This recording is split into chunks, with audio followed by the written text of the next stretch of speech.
जयनगर में जननायक कर्पूरी जयंती सह संविधान बचाओ देश बचाओ संगोष्ठी कार्यक्रम का आयोजित। जयनगर के किसान भवन में राजद द्वारा आयोजित जननायक कर्पूरी जयंती सह संविधान बचाओ देश बचाओ संगोष्ठी कार्यक्रम के अवसर पर जननायक कर्पूरी ठाकुर के तैलचित्र पर माल्यार्पण करने के बाद राजद के राष्ट्रीय उपाध्यक्ष सह पूर्व केंद्रीय मंत्री देवेंद्र प्रसाद यादव ने कहा कि देश की विडंबना है कि केंद्र की भाजपा सरकार 3 टांगों पर खड़ाई है। झूठे वादे, झूठी आशाएं एवं भावनात्मक सपने से पीछे नहीं हट रही है। आम लोगों को वादे करते केंद्र सरकार थकते नहीं है, जुमलेबाजी करने में महारत हासिल की है। इस देश के चौकीदार 8 सालों तक राजपथ पर चले हैं, अब तो राजपथ का नाम बदलकर कर्तव्य पथ बना दिया गया है। उन्होंने कहा कि काला धन और आतंकवाद को समाप्त करने के नाम पर आनन फानन में नोटबंदी की घोषणा कर अपने लोगों का काला धन को सफेद करने का काम किया है। जीएसटी लागू कर छोटे छोटे करीब 15 लाख व्यापारियों को बेरोजगार कर दिया है। बढ़ती महंगाई, लगातार रसोई गैस, पेट्रोल डीजल की कीमतों में बढ़ोतरी ने देश की आम जनता को परेशानियों में डाल दिया है। देश में गरीबी रेखा के नीचे करीब 40 करोड़ परिवार जीवन यापन कर रहे थे, अब 80 करोड़ बीपीएल को पहुंचा दिया गया है। पूर्व केंद्रीय मंत्री ने कहा कि इस देश में अमृतकाल में 2 व्यक्ति देश को बेच रहे हैं और 2 व्यक्ति ही देश को खरीद रहा है। भाजपा सरकार के पूंजीपति मित्र के अलावे 2 और मित्र हैं। महंगाई और बेरोजगारी हैं। कोई किसान बैंक से ऋण लेता है और उनके द्वारा नहीं चुकाने पर डिफॉल्ट घोषित कर कानूनी कार्रवाई की जाती है, लेकिन देश के अरबपतियों एवं पूंजीपतियों का 11 लाख करोड़ रुपए को एनपीए में डालकर बैंक का कर्ज माफ कर दिया जाता है। उन्होंने कहा कि वर्तमान केंद्र सरकार देश में नफरत, भय, डर फैलाकर सांप्रदायिकता का जहर फैलाया जा रहा है। भाजपा शासित प्रदेशों में जगह जगह मॉब लिंचिंग की घटनाएं हो रही है। हम सरकार से मांग करते हैं कि महान समाजवादी नेता जननायक कर्पूरी ठाकुर को भारत रत्न की उपाधि से नवाजा जाना चाहिए। कार्यक्रम की अध्यक्षता व संचालन प्रखंड अध्यक्ष पूर्व मुखिया उमेश यादव ने किया। कार्यक्रम को पूर्व विधायक सीताराम यादव, एसपी मंडल, मुख्य पार्षद कैलाश पासवान, राजेश कुमार सिंह, सुरेश चंद्र चौधरी, प्रदीप कुमार यादव, अमित कुमार यादव, सचिन चौधरी, डॉक्टर नौशाद अहमद, रमेश सिंह, उमेश ठाकुर, शशि भूषण प्रसाद, वीरेंद्र यादव, शशि भूषण प्रसाद, नवल किशोर यादव, मुखिया सुविता देवी, मो जहांगीर हाशमी, पूर्व मुखिया इदरीस मंसूरी, मो अकबर, हरि नारायण यादव, असलम अंसारी, विनोद शर्मा, प्रो मनीकलाल यादव, आनंद मोहन सिंह समेत अन्य ने संबोधित किया। कार्यक्रम में अतिथियों को पाग दुपट्टा व माला पहनाकर सम्मानित किया गया। हिंदुस्तान में महंगाई आसमान छू रहा है और रुपया भारत का नीचे गिर कर पाताल में चला गया। रुपया का भाव कितना हुआ मालूम है ना? अरे अफगानिस्तान से हम नीचे हो जाएंगे तो और 2-4 रुपया घटा था, 60-70 है सर, 83-82 हो गया भैया। रुपया का मूल्य घट गया डॉलर के अपेक्षा में। तो हिंदुस्तान का मूल्य जब पैसा गिरता है, यही मोदी कहा था कि रुपये गिरते हैं तो देश का साख गिरता है, प्रतिष्ठा गिरता है। अब देश का प्रतिष्ठा बढ़ रहा है क्या? मैं क्यों संविधान खतरे में है, मैं इसलिए कह रहा हूँ। देश का चौकीदार आज देश को गलत दिशा में ले जा रहा है। बुनियादी मुद्दों से भटका दिया, महंगाई से भटका दिया, बेरोजगारी से भटका दिया।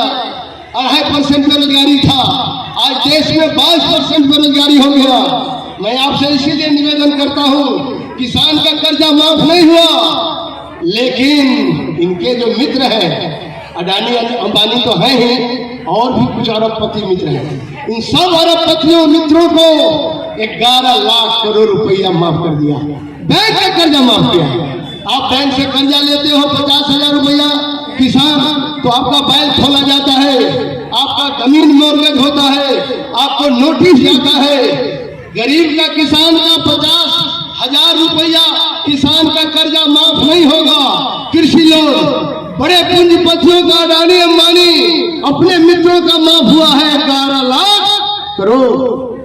इसका माफ किया है 11 लाख। एनपीए उसका अंग्रेजी में नाम है, नॉन परफॉर्मिंग एसेट, मतलब बट्टा खाता में चला गया। इससे अब कोई लाभ इस फैक्ट्री से नहीं है। जो लोन लिया था उसका नहीं चला तो हम माफ करते। ये वो खुद सरकार ने किया है माफ। 11 लाख करोड़ रुपया बट्टा खाता में डाल दिया, खत्म, उस पर कोई सवाल नहीं। लेकिन किसान यदि कर्जा लेता है 50,000 रुपया, कृषि लोन लेता है, तो उस पर नोटिस जारी हो, डिफॉल्टर किसान क्या हो जाता है, डिफॉल्ट नोटिस जारी करो, तुरंत भूमि विकास बैंक से नोटिस जारी होगा और उसको कानूनी कार्रवाई होगा। मैं इसीलिए आपसे निवेदन करने आया हूँ, किसान मजदूर भाइयों, जागो, उठो, अपनी ताकत को पहचानो। यदि हम लोग आज कर्पूरी जी के जयंती पर अपनी ताकत को पहचान गए तो रहा न कुल में रोगन हारा, 24 में पूरे के पूरे भाजपा उत्तर भारत में समाया हुआ है। क्योंकि अभी इनका षड्यंत्र चलने वाला नहीं है, बहुत षड्यंत्र इन्होंने किया है। जब इनका षड्यंत्र अब करने की बात हो रही थी कर्पूरी जी का, तो पूरे बिहार में पहले तो बहुत विधायक जी बोलते थे हम आपके लिए सीट खाली कर देंगे, तो हम आपके लिए सीट खाली कर देंगे। लास्ट में ऐसा समय हुआ जो हमारे अतिथि हैं आदरणीय देवेंद्र प्रसाद यादव जी, वो फुलपरास से जीते हुए थे। इसका असली उम्र हुआ था 23 बरस में विधायक बने थे। बस विधायक बने 1 महीना के बाद में कोई जाकर के कोर्ट में केस कर दिए कि नहीं नाबालिग है। 23 बरस हुआ इसका। जब कोर्ट में जजमेंट हुआ तो देखा गया वोटर लिस्ट में 25 बरस का, कि नहीं 25 बरस है, जब वोटिंग कर सकता है तो विधायक भी रहेंगे। उसके बाद में हुआ विधायक का तो बच गया। बचने के बाद में हमारे आदरणीय देवेंद्र जी इस्तीफा दे दिए, कह नहीं कर्पूरी जी हमारे फुलपरास में आकर के आप चुनाव लड़िए, और लड़े भी और जीते भी, अच्छे खासे वोट से जीते भी। उसके बाद में मुख्यमंत्री भी बने। तो मित्रों, यहाँ पे हमारे सारे बहुत अतिथिगण हैं, वक्ताओं की कमी नहीं है। मुझे अध्यक्षता करनी थी, आप लोग को संबोधन करना था। हमारे अतिथि लोग यहाँ बड़े पैमाने पे आए हुए हैं गांव कस्बे से। मैं सभी को सम्मान करता हूँ। यहाँ बोलने के लिए बहुत सारे हमारे वक्ता हैं, ज्यादा नहीं बोलना है। अपनी बात को मैं मित्र साथियों, कर्पूरी जी का आज जयंती समारोह है। कर्पूरी जी जो समाज के वंचित लोग हैं, जो समाज के पिछड़े अति पिछड़े जो कमजोर लोग हैं, उनको आगे बढ़ाने के लिए बहुत सारे काम किए। उनके कार्यों को इस मंच से कोई 10 मिनट 1 घंटा आधे घंटे में नहीं गिना सकता है, क्योंकि किसी व्यक्ति के व्यक्तित्व और उसके जीवन का पूरा कृतित्व कोई एकाध घंटा में इतने बड़े महान हस्ती, महान विभूति रहे हैं, उनके बारे में एकाध घंटे में क्या कहा जा सकता है। उसमें भी हमारे जैसे छोटे लोग इतने बड़े महान आत्मा के बारे में हम कैसे सब कर सकते हैं। लेकिन जो थोड़ा बहुत जानते हैं कुछ आपके सामने रखना चाहते हैं, क्योंकि हमको खजौली बासोपट्टी सब जगह जाना है, समय का अभाव है। इसी बीच में कर्पूरी जी गरीब के दुख से हमेशा दुखी रहते थे, पिछड़ों की पीड़ा से हमेशा पीड़ित रहते थे। ये अमित जी बोले थे कि पढ़ाई लिखाई में हम लोग पढ़े हैं तो 6ठा क्लास में देवेंद्र बाबू भी 2.5 रुपया वेतन दिए होंगे।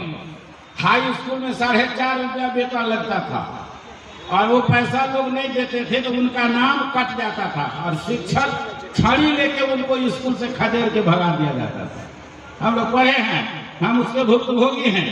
देवेंद्र बाबू भी होंगे, प्रोफेसर मंडल साहब को सब जानते होंगे। तो उस समय उन्होंने महसूस किया लोग 2.5 रुपया 4.5 रुपया देने के परिस्थिति में नहीं थे, उनकी हैसियत नहीं थी, तो लोगों का नाम